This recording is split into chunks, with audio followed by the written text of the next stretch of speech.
دنیا کا واحد فارمولہ، اور قرآن میں الٹا ہے. کیا ہمارے پاس کوئی دوسرا قرآن ہے؟ لکھتے پڑھتے خدا کو تھوڑا سا خوشخبری سنا دو جہنم کی، جہنم میں جانے کی خوشخبری سنا دو. ابھی یہ کون سی بات ہوئی جہنم میں جائے گا اور خوشخبری؟ گلے کے توق آپ کے گردن میں سانپ بن کر وہ لٹکتا رہے گا، ڈنک آپ کو مارے گا.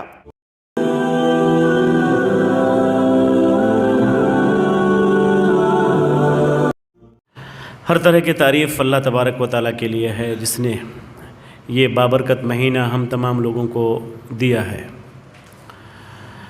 ہم اللہ کا جتنا بھی شکریہ ادا کریں وہ کم ہے. اور اس کے بعد میں شکر گزار ہوں جناب مرشد صاحب اور ان کی پوری ٹیم کا اور آپ تمام لوگوں کا. یقیناً یہ وقت کوئی تقریر کا نہیں ہے اور میں اس نازک وقت میں تقریر بھی نہیں کرنا چاہتا ہوں. آپ لوگوں کی محبت کھینچ لائی ہے اور مکتبہ دارالسلام کی جو کارکردگی ہے، اس نے جو کارنامہ انجام دیا، خبر پہلے سے تھی اور ابھی دیکھ کر بڑی خوشی ہوئی. جہاں بھی اس طرح کا کام ہوتا ہے دل چاہتا ہے کہ وہاں پر جاؤں بیٹھوں، ورنہ نہیں تو جلسے ہوتے رہتے ہیں، اس طرح کا فائدہ نہیں ہوتا ہے. آپ لوگوں نے اپنی زندگی میں کتنے جلسے سنے ہوں گے، لیکن کبھی نہیں دیکھا ہوگا آپ نے کہ آپ نے ایک سال میں کم سے کم 20 جلسے سنے اور سننے کے بعد یہ ہو گیا ہو کہ چلیے اب قرآن پڑھنا شروع کرتے ہیں. کبھی ایسا نہیں ہوا. زیادہ سے زیادہ کوئی وکتا آپ کے سامنے آئے، کوئی خطیب آئے اور زوردار تقریر ان کی ہوئی، آپ نے تقریر سنی اور بات ختم. مزہ آ گیا، بہت ہو گیا تو آپ نے ریکارڈ کر لیا، بہت ہوا تو آپ نے اپنی دکان میں اپنے مکان میں کام کر رہے ہیں جہاں وہاں پر موبائل لٹکا دیا، تقریر بج رہی ہے، چاہے وہ بنگلہ میں ہو یا اردو میں، آپ خوب جھوم رہے ہیں، کام کر رہے ہیں. بس اتنا پتہ چلتا ہے کہ آپ مسلمان ہیں. تقریر چل رہی ہے کہ نماز نہیں چھوڑنا چاہیے، جو جان بوجھ کر نماز چھوڑے گا من ترک الصلاۃ متعمدا فقد کفر، اور باجا بج رہا ہے اور وہ نماز چھوڑ کے کام کر رہا ہے. مطلب فائدہ نہیں. کہنے کا مطلب یہ ہے کہ لیکن یہاں پر آپ نے دیکھا کہ ابھی لائبریری کی مدت کتنی ہے، ایج کتنی ہے، بہت کم ہے، لیکن کئی لوگ 5 لوگ یہاں پر آئے اور ان لوگوں نے قرآن کریم کی تلاوت کی اور بہت خوشی ہوئی. آپ جب حرمین شریفین جائیں گے اور اللہ توفیق دے آپ لوگوں کو، اور رمضان میں تو جانے کی کوشش کرنی چاہیے.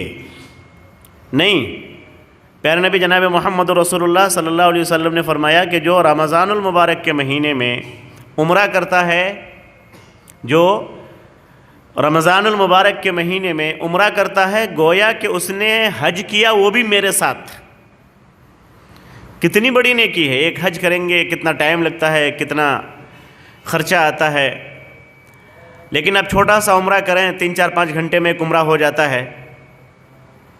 اور اس کے بارے میں پیارے نبی صلی اللہ علیہ وسلم فرماتے ہیں کہ جس نے اس مبارک مہینے میں، رمضان المبارک کے مہینے میں، عمرہ تو کبھی بھی کیجیے آپ، لیکن اس مہینے میں اگر کریں گے تو گویا کہ اس کو ایک حج کا ثواب ملے گا، اور وہ بھی پیارے نبی فرماتے ہیں کہ میرے ساتھ گویا کہ اس نے حج کیا ہے.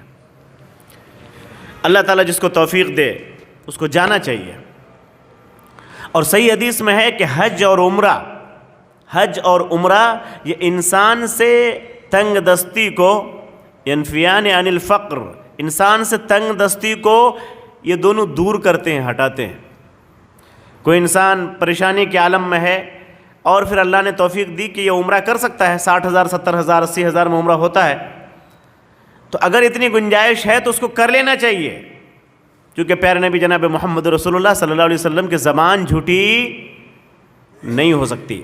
عمرہ کی نیت کرنی چاہیے، پیسہ اکٹھا کرنا چاہیے، اور کوشش یہ کرنی چاہیے کہ رمضان المبارک میں کرے تاکہ دونوں فائدہ ہو جائے.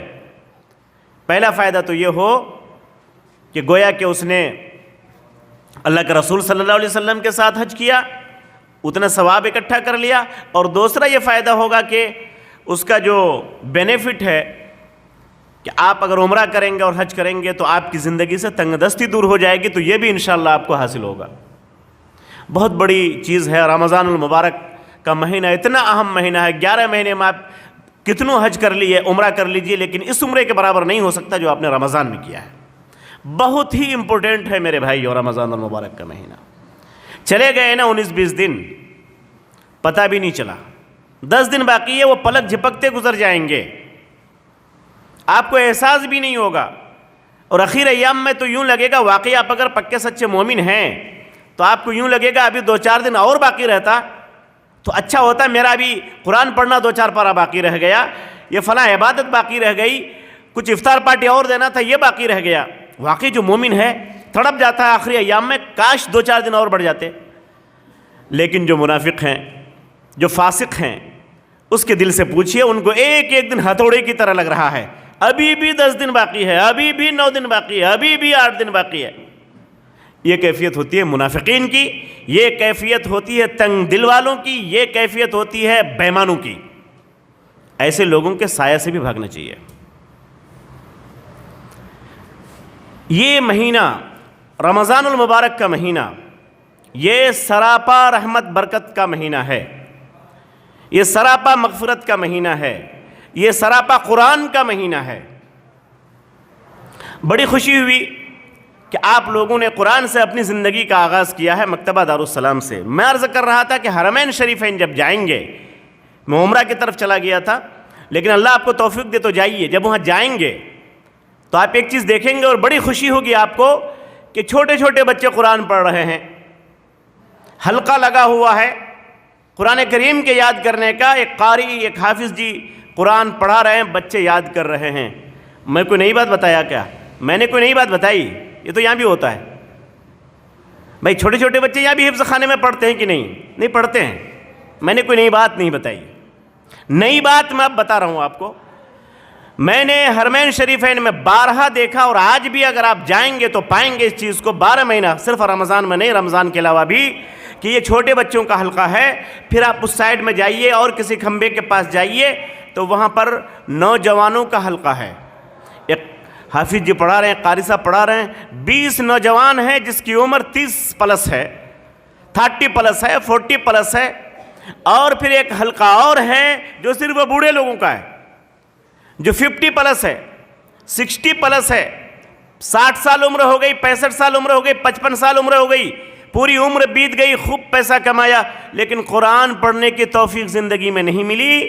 اب جا کے ان کو خیال آیا کہ مجھے قرآن پڑھنا چاہیے، تو وہ جا کر کے کہاں یاد کرے گا؟ کسی مدرسے میں جائے گا تو ایڈمیشن نہیں ہوگا ایڈمیشن نہیں لے گا۔ چھوٹے چھوٹے بچے پڑھ رہے ہیں، 7 سال، 8 سال، 10 سال، 12 سال کے بچے پڑھ رہے ہیں، تو یہ بڈھا آدمی ہے، 55 سال ہو گیا ہے، 60 سال ہو گیا ہے، ابھی اس کا ایڈمیشن لے کے کیا کریں گے؟ نہیں ہوتا ایڈمیشن۔ لیکن اللہ کے گھر کا دروازہ ہمیشہ کھلا رہتا ہے، خاص طور پر قرآن کریم کے لیے، علم سیکھنے کے لیے۔ تو مکہ میں، مدینے میں، ان دونوں مبارک اور مقدس جگہوں میں آپ جائیں گے تو یہ پائیں گے کہ وہاں پر بچوں کا بھی حلقہ ہے، قرآن کریم کی ٹیم لگی ہوئی ہے، وہاں پر بچے یاد کر رہے ہیں۔ نوجوانوں کی جس کی عمر 30 پلس ہے، ایک حافظ صاحب کے پاس بیٹھ کے قرآن یاد کر رہے ہیں، رٹ رہے ہیں، جیسے یہ چھوٹے بچے تو جھوم جھوم کے یاد کر رہے ہیں، کچی عمر ہے، جلدی قرآن یاد ہو جاتا ہے، ان بیچاروں کو یاد نہیں ہوتا، زبان نہیں ٹوٹتی ہے، 30 سال ہو گئی، کبھی الف با نہیں پڑھا، کبھی الحمدللہ نہیں پڑھا، محنت کر رہے ہیں۔ یہ بھی تو چلنے والی بات ہے، لیکن 55 سال، 50 سال، 60 سال، 70 سال کے بوڑھے، آنکھ نہیں دکھ رہی، قرآن اٹھا کر کے قرآن پڑھ رہے ہیں، یاد کر رہے ہیں۔ ترس آئے گا آپ کو، اور اگر واقعی آپ نے قرآن پڑھا ہے تو آپ اللہ تبارک و تعالیٰ کا شکریہ ادا کریں گے کہ اللہ نے مجھے وہ نعمت بچپنے میں دی کہ میں نے قرآن یاد کیا، ورنہ تو پتہ نہیں اس عمر میں اسے تو توفیق مل گئی، مجھے توفیق ملتی کہ نہیں۔ یہ ہے یہ ہمارے یہاں کیوں نہیں ہوتا؟ کیا ہم وہ مسلمان نہیں ہیں؟ کیا ہمارے پاس کوئی دوسرا قرآن ہے؟ نہیں، ہم وہی مسلمان ہیں جو وہی کلمہ پڑھتے ہیں، اور قرآن بھی وہی ہے جو مدینے میں نازل ہوا تھا، لیکن وہ کیفیت کیوں نہیں ہے؟ میرے بھائی، یہ بڑی خوشی ہوئی، مجھے لگتا ہے کہ ہندوستان کی سرزمین میں آپ کا یہ بجولیا اور چکلیا پہلی جگہ ہے جہاں پر اس طرح کا واقعہ میں مدرسہ سے ہٹ کے دیکھ رہا ہوں کہ ایک لائبریری قائم ہوئی اور وہاں پر ان لوگوں نے قرآن یاد کیا۔ میرے بھائیو، اللہ کا جتنا شکریہ ادا کیجئے کم ہے، جتنا شکریہ ادا کیجئے وہ کم ہے، اور کوشش کیجئے کہ تعداد بڑھے، زیادہ سے زیادہ لوگ قرآن پڑھیں۔ خیرکم من تعلم القرآن وعلمہ، پیارے نبی جناب محمد رسول اللہ صلی اللہ علیہ وسلم نے فرمایا، روئے زمین پر اس سے بہتر کوئی نہیں ہے جو قرآن پڑھے اور دوسرے کو پڑھائے. قرآن پڑھے اور دوسرے کو. خیرکم من تعلم القرآن، بہتر وہ ہے جو قرآن پڑھے اور دوسرے کو پڑھائے. شاید یہاں یا کسی اور پروگرام میں نے وضاحت کرتے ہوئے کہا تھا، نہیں یہاں نہیں، آپ کا بلوا کے آس پاس ایک پروگرام میں اس سال میں نے کہا تھا خیرکم من تعلم القرآن وعلمہ. دنیا کے جتنے سبجیکٹس ہیں، جتنے ڈپارٹمنٹس آف ایجوکیشن کے ہیں، جتنے یونیورسٹیز ہیں، جتنے اسکول اور مدرسے ہیں، جتنے جامعات ہیں، وہاں آپ جائیے، آپ دیکھیں گے. اچھا آپ سچائی سے بتائیے کہ ٹیچر کا مقام زیادہ ہوتا ہے یا اسٹوڈنٹ کا؟ سبھی کہیں گے آف کورس ٹیچر کا مقام، استاذ کا مقام اونچا ہوتا ہے. یہ سچائی ہے، ہمیں بھی ماننا چاہیے، آپ کو بھی ماننا چاہیے. لیکن قرآن کے بارے میں پیارے نبی صلی اللہ علیہ وسلم نے کیا فرمایا؟ خیرکم من تعلم القرآن وعلمہ. جو قرآن سیکھے وہ پہلے بہتر ہے. بھئی اس کا ذکر پہلے آیا، خیرکم من تعلم القرآن وعلمہ وہ بعد میں ہے. علمہ معلم بننا بعد میں ہے، متعلم بننا پہلے ہے. تم میں بہتر وہ ہے جو قرآن پڑھے، پھر وہ بہتر ہے جو قرآن پڑھائے. کتنا بہترین نکتہ ہے، نہیں مزہ آیا؟ دنیا کا واحد سبجیکٹ ہے، دنیا کی واحد کتاب ہے کہ الٹے ہی چال چلتی ہے کتاب. پورے ادھر گنگا بہ رہی ہے، ادھر مخاطب کر رہا ہے یہ قرآن آپ کو کہ دیکھو دیکھو تم. نہیں، بہتر وہ ہے جو قرآن خود پڑھے. یعنی آپ جیسے طالب علم، یہ چھوٹے ابھی ان لوگوں نے، یہ 5 بچوں نے جو ابھی ہیں جن کو آپ نے پرسکار دیا، انعام دیا، اٹک اٹک کے پڑھ رہے تھے. بعض لوگوں نے بہت اچھا پڑھا ہے، لیکن یہ بہتر ہے پڑھانے والے سے. دنیا کا واحد فرمولا ہر جگہ پوری دنیا میں، سکھانے والا بہتر، اور قرآن میں الٹا ہے، سیکھنے والا پہلے بہتر پھر سکھانے والا بہتر. یہ کون کہہ رہے ہیں؟ پیارے نبی جناب محمد الرسول اللہ صلی اللہ علیہ وسلم. خیرکم من تعلم القرآن وعلمہ. اچھا ایک چیز اور، آپ اگر انگلش پڑھ رہے ہیں یا بنگلہ پڑھ رہے ہیں یا اردو پڑھ رہے ہیں، کوئی بھی سبجیکٹ، اینی سبجیکٹ آپ پڑھ رہے ہیں، اور پڑھتے پڑھتے آپ بنگلہ ہی اٹک رہے ہیں، بنگلہ ہی پڑھتے ہوئے آپ اٹک رہے ہیں، تو ٹیچر صاحب کے پاس آپ گئے اور آپ نے اٹک اٹک کے پڑھنا شروع کیا اور آپ ایگزام دے رہے ہیں، کتنا نمبر ملے گا آپ کو؟ کتنا نمبر ملے گا؟ اگر پاسنگ مارکس 30 ہے تو بمشکل 30 ملے گا، نہیں تو ہو سکتا ہے فیل بھی کر دے. کمبخت پورا سال گزار دیا، ابھی بھی اٹک اٹک کے پڑھ رہا ہے. ٹیچر آپ کو نیچی نگاہ سے دیکھیں گے، آپ کا پرنسپل نیچی نگاہ سے دیکھیں گے، آپ کے کلاس فیلوز نیچی نگاہ سے دیکھیں گے، گھر والے سنیں گے کہ آپ بھی پورا سال پڑھنے کے بعد اٹک اٹک کے پڑھ رہا ہے، نیچی نگاہ سے دیکھیں گے، نمبر بھی نہیں ملے گا. یہ سچائی ہے کہ نہیں ہے؟ کسی بھی سبجیکٹ میں، انگلش ہو، آپ کی اردو ہو، بنگلہ ہو، میتھ ہو، فزکس ہو، کیمسٹری ہو، سارے سبجیکٹ کا یہی حال ہے پوری دنیا میں. عرب میں ہو، عجم میں ہو، ہندوستان میں ہو، یورپ، امریکہ، کہیں بھی قرآن کا معاملہ الٹا ہے. نہیں ہے، تمام لوگ جانتے ہیں، میں صرف یاد دہانی کرا رہا ہوں. قرآن آپ اٹک اٹک کے پڑھیں گے تو دوہرا اجر ہے. کیا کریں گے؟ اٹک اٹک کے پڑھیں گے تو دوہرا اجر ہے. کیوں؟ تاکہ اس کا دل نہیں ٹوٹے. تب بھی وہ پڑھ رہا ہے، نہیں پڑھ پا رہا ہے تب بھی پڑھ رہا ہے.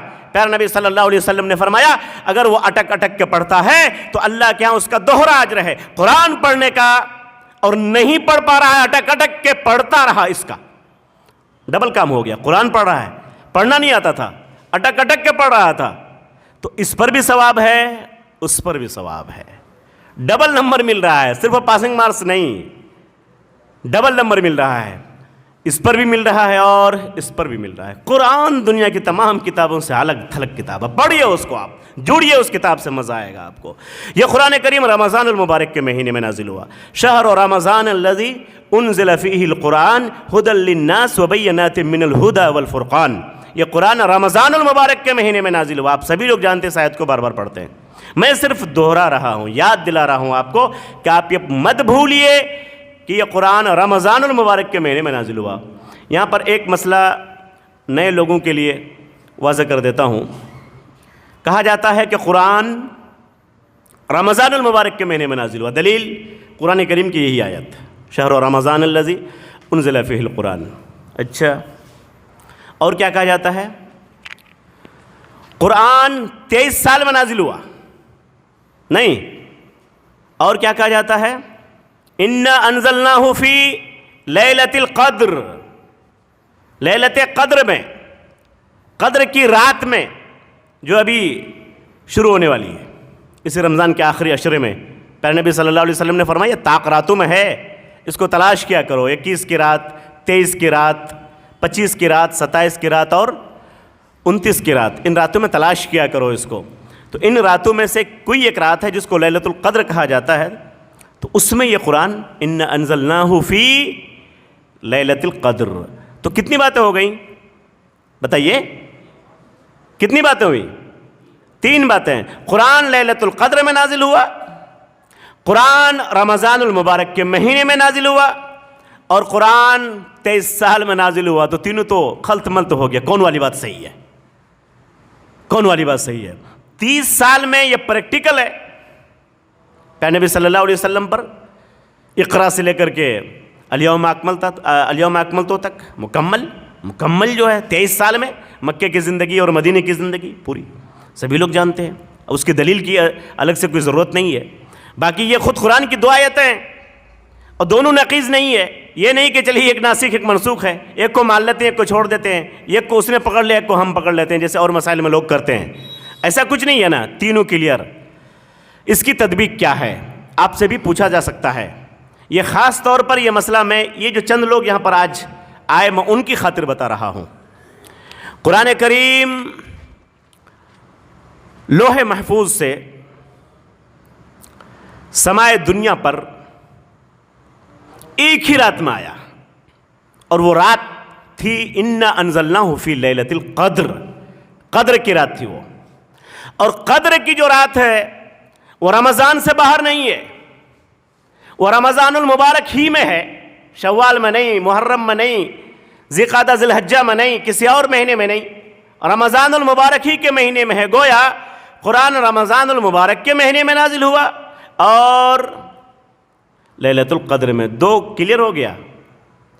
یہ اس کا بھی جواب مل گیا کہ ہاں اس مہینے میں نازل ہوا اور اس رات میں نازل ہوا، یہ بھی کلیئر ہو گیا۔ تیسرا کیا رہ گیا بتائیے؟ تیسرا 23 سال میں، اب وہ پریکٹیکل ہے، آسمان دنیا پر آیا ہوا ہے حضرت جبرائیل علیہ السلام قرآن لے کر کے، جب جیسی ضرورت پڑتی گئی، اللہ کو نبی بنانا تھا، پیارے نبی صلی اللہ علیہ وسلم کو بھیج دیا جبرائیل کو، یہ 5 آیتیں لے کر جاؤ، اقرأ بسم ربک الذی خلق، خلق الانسان من علق، اقرأ وربک الاکرم الذی علم بالقلم، علم الانسان ما لم یعلم، 5 آیتیں لے کے جائیے اور یہ آیتیں دیجیے، وہ نبی بن جائیں گے، 5 آیتیں۔ پھر ضرورت محسوس ہوئی، پھر حضرت جبرائیل کو بھیجا یا ایھا المزمل، پھر ضرورت ہوئی، پھر جبرائیل کو بھیجا یا ایھا المدثر، جب جیسی ضرورت پڑی ویسی ہی قرآن کی آیتیں نازل کی گئی۔ اور اللہ کو پتا تھا کب کون سا واقعہ پیش آنے والا ہے، اسی حساب سے وہ آیتیں پہلی سے فٹ ہے، یعنی اللہ کی مرضی کے بغیر کچھ نہیں ہونے والا ہے۔ قرآن پہلے لکھ لیا گیا ہے، پہلے سے تیار ہے، اور حالات کے تحت وہ آ رہا ہے۔ گویا یہ حالات ہونے تھے، یہ حالات ہونے تھے۔ کئی دلیلیں اس کی دی جا سکتی ہیں، ایک دلیل دے کے میں گزرتا ہوں تاکہ بات آپ لوگوں کے ذہن میں جائے۔ میں نہیں چاہتا ہوں کہ تقریر میری آج لمبی ہو، کبھی موقع ملے گا تو تفصیلاً بات کروں گا۔ مثال کے طور پر ایک واقعہ تفسیر میں آتا ہے کہ سورہ مجادلہ کے تعلق سے کئی واقعات ہیں، ان میں سے ایک واقعہ یہ ہے کہ حضرت عائشہ اور حضرت صفیہ رضی اللہ تعالیٰ عنہما نے آپ صلی اللہ علیہ وسلم سے کہا کہ آپ کے منہ سے ایک بو آ رہی ہے، افافیر کی ایک بو آ رہی ہے، یا آپ نے کچھ ایسا کھایا ہوگا، کچھ پیا ہوگا۔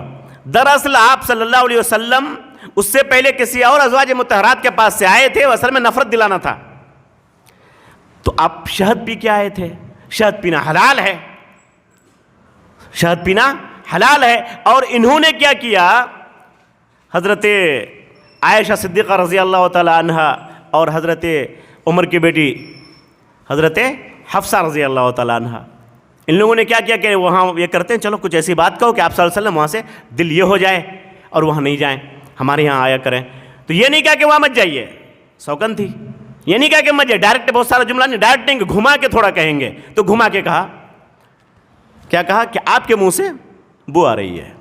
اللہ کے رسول صلی اللہ علیہ وسلم نے تو شہد کھایا تھا، شہد لیا تھا استعمال میں، کہا کہ نہیں، اب میں شہد استعمال نہیں کروں گا. اور بھی روایتیں ہیں دوسری بھی, لیکن میں صرف برسبیل مثال یہ مثال آپ کو دے رہا ہوں. میں آپ نے حرام کر لیا اپنے اوپر کس کو؟ ایک حلال چیز کو, شہد کو حرام کر لیا آپ نے. فوراً جبریل امین آئے اور آیت اتری, لما تحرم, کیوں آپ حرام کر رہے ہیں اس چیز کو جس کو اللہ نے آپ کے اوپر حلال کیا ہے. میں صرف یہاں پر یہ بتانا چاہتا ہوں میرے بھائیوں کہ یہ واقعہ ہونا تھا, اس کے مطابق آیت آنی تھی, یہ پہلے سے طے تھا, یہ پہلے سے طے تھا. بہرکیف قرآن کریم بہت امپورٹنٹ کتاب ہے. 23 سال میں پھر اس دنیا میں آیا, حالات کے تحت جب جیسے مسائل آتے گئے اسی حساب سے اللہ تبارک و تعالیٰ نے قرآن کریم کو اتارا. گویا یہ مسائل پہلے سے طے تھے کہ ایسا ہونا ہے. قرآن کریم اس مہینے میں اترا, یہ قرآن کا مہینہ ہے. میں آپ لوگوں سے پوچھ سکتا ہوں کہ یہ مہینہ اگر قرآن کا ہے اور اس مہینے میں قرآن بہت زیادہ پڑھنا چاہیے, آپ لوگوں نے کتنا پڑھا ہے؟ میں آپ لوگوں سے سوال کر رہا ہوں آج. کم سے کم 30 پارہ تو ایک بار ہو جانا چاہیے. کتنے لوگ ہیں جس کا اب تک 20 پارہ ہو چکا ہے؟ ہاتھ اٹھائیے تو. جی ایک طرف سے 18 اور 20 میں, چلیے پھر بھی خیر ہے. اور لوگ ایک بار ختم کر دیے ہیں. قرآن کبھی ختم نہیں ہوتا ہے میرے بھائی. یہ ایک الگ تعبیر ہم لوگوں کے معاشرے میں چل پڑی ہے کہ قرآن ختم کر دیا. تو اس کو ختم کر دیں گے تو بچے گا کیا؟ یہ تعبیرات اصل میں لوگوں نے رائج کر دیا. یہ ختم قرآن ہو گیا, ختم تراویح. وہ مکمل قرآن ہے, ختم قرآن نہیں ہے. وہ میں نے قرآن مکمل کیا, کمپلیٹ کیا 30 پارہ. میں نے قرآن ختم کر دیا؟ نعوذ باللہ من ذالک. ختم نہیں کیا میں نے قرآن مکمل کیا. معاشرے میں جانتا ہوں معاشرے میں یہ الفاظ چل رہے ہیں, یہ تعبیرات چل رہی ہیں. میں کمنٹ نہیں کرتا, لیکن میں یہ کہتا ہوں کہ ان الفاظ سے بچیے. قرآن ختم کرنے کے لیے میں پیدا نہیں ہوا, اللہ مجھے معاف کرے. میں قرآن ختم کرنے کے لیے پیدا نہیں ہوا ہوں, پڑھنے کے لیے پیدا ہوا ہوں. اس کو کمپلیٹ جتنا پڑھنا ہے اس کو کمپلیٹ پڑھنے کے لیے میں پیدا ہوا ہوں, ختم کرنے کے لیے نہیں. تعبیرات بدلیے. تعبیرات کے سلسلے میں ایک لفظ اور بتا رہا ہوں. میں یہ نہیں کہتا ہوں کہ وہ ناجائز ہے, وہ لفظ ہے خدا. میں یہ نہیں کہتا ہوں. بہت ہی بڑا لفڑا ہوتا ہے. میں جب کچھ بول کے چلا جاتا ہوں, لوگ اس میں سے پھر کوٹیشن نکالتے, کوٹ کرتے ہیں, تو کچھ کا کچھ کوٹ کرتے ہیں, اور پھر ہوتا ہے کہ تنویر صاحب ایسا بول کے چلے گئے. نہیں, میں جتنا بولتا ہوں نا اتنا کوٹ کیا جائے, ویسے ہی کوٹ کیا جائے, انشاءاللہ لفڑا نہیں ہوگا. میں خدا کے تعلق سے یہ کہتا ہوں کہ لفظ خدا کا استعمال, میں اس کو حرام نہیں کہتا, میں ناجائز نہیں کہتا, لیکن میں اتنا ضرور کہتا ہوں کہ یہ اللہ کے اچھے ناموں میں سے نہیں ہے. یہ اللہ کے اچھے ناموں میں سے نہیں ہے. وَلِلَّهِ الْأَسْمَاءُ الْحُسْنَى فَادْعُوهُ بِهَا. اللہ کے اچھے اچھے نام ہیں, ان ناموں کے ساتھ ان کو پکارا کرو, اور وہ نام معروف ہیں. الرحمن ہے, الرحیم ہے, الکریم ہے, الغفور ہے, الودود. بے شمار نام ہیں, جو 99 اس سے زیادہ نام ہیں. یہ 99 نام جس نے یاد کیا, وہ جو حدیث ہے, اور اس سے زیادہ نام ہے.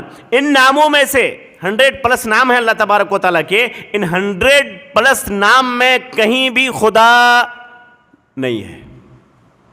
جب کہیں بھی خدا نہیں ہے تو آپ پر کیا مصیبت ہے کہ ان ناموں میں سے کوئی نام آپ کو پسند نہیں ہے, جس کو اللہ نے کہا ہے وَلِلَّهِ الْأَسْمَاءُ الْحُسْنَى. اللہ خود اپنے لیے کہتا ہے کہ اور اچھے اچھے نام ہیں اس اللہ کے لیے, یعنی میرے لیے اور اچھے اچھے نام ہیں, ان ناموں کے ساتھ پکارا کرو. آپ پر کیا مصیبت ہے کہ ان میں سے کوئی آپ کو پسند نہیں ہے. رحمان پسند نہیں ہے, رحیم پسند نہیں ہے, ودود پسند نہیں ہے, جبار پسند نہیں, کوئی پسند نہیں ہے. خدا کیوں پسند ہے بھائی؟ یہ چلا ہوا ہے, ٹرینڈ چلا. بڑے بڑے عالموں سے آپ سنیں گے, بڑے بڑے عالم لکھتے ہیں, بولتے ہیں, پڑھتے ہیں. وہ ہمارے اسلاف میں سے بھی کافی لوگوں سے یہ چک ہوئی ہے, اس میں اب تھوڑا سنبھلنے لگے ہیں. لیکن اور دوسروں میں دیکھیں گے تو بڑے بڑے لوگ دھرنلے سے بولتے ہیں, بھائی اتنے ناموں میں کوئی پسند نہیں ہے آپ کو. آج سے آپ لوگ تہیہ کیجئے کہ لفظ خدا نہیں بولیں گے انشاءاللہ. میں یہ نہیں کہتا ہوں کہ حرام ہے, میں یہ نہیں کہتا ہوں کہ ناجائز ہے, لیکن بچیے اس سے. وہ بہتر نام نہیں ہے. بہتر نام ہوتا, اچھا نام ہوتا تو وَلِلَّهِ الْأَسْمَاءُ الْحُسْنَى کی لسٹ میں آتا. وہ 100+ جو نام ہیں, جو ذکر ہیں حدیث میں, قرآن کریم میں بہت سارے اسماء ہیں, ان اسماء میں ان کا ذکر آتا نہیں ہے. اس لیے بچیے. نمبر 1. نمبر 2, خدا یہ آیا ہے فارسی کے لفظ خود آ سے. خود آیا, خدایا. اس کی جمع بھی خداؤں نے, ان جھوٹے خداؤں نے شعروں میں کہا جاتا ہے. خدا کی جمع ہی نہیں ہو سکتی ہے. خدا کی جمع ہو سکتی ہے؟ خدا واحد ہے نا, خداؤں کیسے ہو جائے گا؟ یہ لفظ خود بتا رہا ہے کہ لفظ صحیح نہیں ہے، یہ لفظ صحیح نہیں ہے. اس لیے بہت سارے لوگ کہتے ہیں کہ خدا حافظ، نہیں، اللہ حافظ. بدلیے. تقریر کا کچھ نہ کچھ تو فائدہ ہونا چاہیے. تقریر مت سنیے، یہ سب سن لیجئے تو زیادہ فائدہ ہے، تو چینج کیجئے، ہے نا. کیا کریں گے آپ؟ اللہ حافظ. آج کے بعد سے اللہ حافظ، اللہ حافظ، خدا حافظ نہیں. لکھتے پڑھتے خدا کو تھوڑا سائڈ کیجئے. کہیے کہ بھائی اللہ کے 99 نام ہیں، 100+ نام ہیں، ان میں سے کوئی نام استعمال